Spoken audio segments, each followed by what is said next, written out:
জুলাই জাতীয় সনদে বিসমিল্লাহ তুলে দেওয়ার কথা বলা হয়েছে।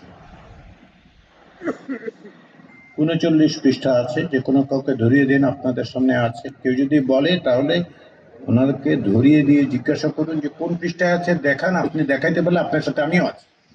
সত্যি সত্যি এখানে কেউ যদি বা কেউ কোনো সময় যদি জুলাই জাতীয় সনদে দেখাতে পারেন যে বিসমিল্লাহ তুলে দেওয়ার কথা আছে, তাহলে আমি ব্যক্তিগতভাবে সেদিন থেকে জুলাই জাতীয় সনদ সম্পর্কে কথা বলা বন্ধ করে দেব।